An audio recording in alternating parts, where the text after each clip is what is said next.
लाडक्या बहिणींना लखपती करणार असे एकनाथ शिंदेंनी म्हटलंय। खेडमधील प्रचार सभेमध्ये उपमुख्यमंत्री एकनाथ शिंदे यांचे हे वक्तव्य पाहायला मिळते।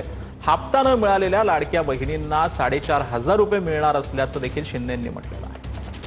लाडक्या बहिणींचे जे काही थांबलेलं असेल ते 3-3 महिन्याचे आता 4,500 रुपये एका टप्प्यामध्ये मिळणार।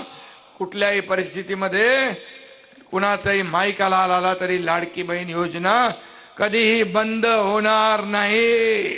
उलट तुम्हाला तुमच्या पायावर उभं करायचं आहे। आम्हाला तुम्हाला लखपती झालेलं बघायचं आहे। अरे मला विचारतात लोक, तुम्ही निवडणुकांमध्ये 2,100 रुपये घोषणा केली, हो बोलो केली आहे। योग्य वेळी ते पण आम्ही देणार, आम्ही बोललोय ते करणार। तर काँग्रेसच्या बुद्धीची मला कीव येते, बावनकुळेंनी ही टीका केलेली आहे। संसदेतील काँग्रेसच्या गदारोळावरून बावनकुळेंनी ही टीका केली। संसदेच्या लोकमंदिरामध्ये निदर्शनं करणं ही कृती लोकशाहीला अमान्य असल्याचं बावनकुळेंनी म्हटलं। उनके ऊपर कागज फाड़ करके फिर बैठे विपक्ष ज्याला आपण म्हणतो की काही फरक पडला, म्हणजे डोक्यामध्ये फरक पडला असं वाटतं आहे। ते मेंटली रिटायर्ड झाल्यासारखे वाटतात। त्यामुळे मला असं वाटतं की ही जी बुद्धी आहे, या बुद्धीची कीव येतं।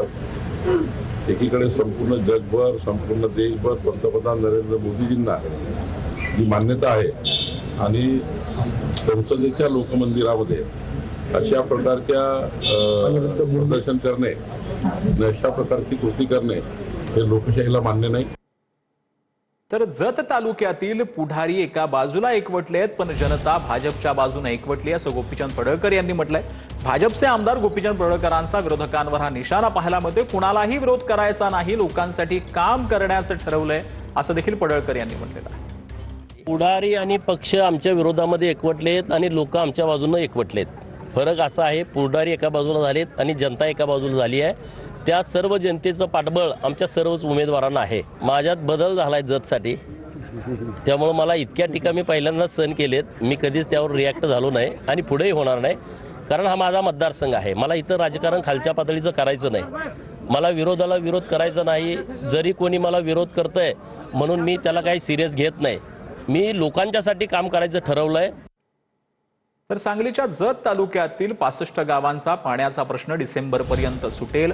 पालकमंत्री चंद्रकांत पाटील यांनी ग्रामस्थांना हे आश्वासन दिलेलं आहे। म्हैसाळ विस्तारित योजनेतून जत तालुक्यातील पूर्णपणे व औषधा वंचित एकूण 65 गावातील अंदाजे 26,500 हेक्टर म्हणजे 26 दुने 52 65,000 एकर जमिनीला डिसेंबर पर्यंत पाणी मिळणार आहे। त्या योजनेची किंमत आहे 2,118 कोटी 44 लाख।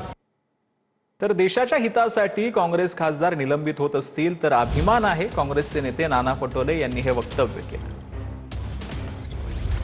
देशाच्या संरक्षणाचा जिथं मुद्दा आलेला आहे, जिथं या देशाच्या शेतकऱ्यांचा मुद्दा आलेला आहे, त्यासाठी आमचा खासदार त्या ठिकाणी त्या मैदानात उतरला आणि त्यांनी लोकसभेचे अध्यक्ष आहेत त्यांना आमच्या नेते राहुल गांधींना बोलू द्या अशी भूमिका मांडली। देशाच्या संरक्षणाचा विषय, शेतकऱ्यांचा विषय, आणि त्यासाठी लोकसभेमध्ये त्यांना निलंबित व्हावं लागलं। तर त्याचाच अभिमान आहे, कारण की देशासाठी आणि देशाच्या शेतकऱ्यासाठी लढणारा खासदारच आम्ही निवडून पाठवलेला होता आणि त्यांनी त्याची चुनत दाखवलेली आहे। त्यामुळे त्यांचा सत्कार आम्ही गोंदिया भंडारा दोन्ही जिल्ह्यात आम्ही करू।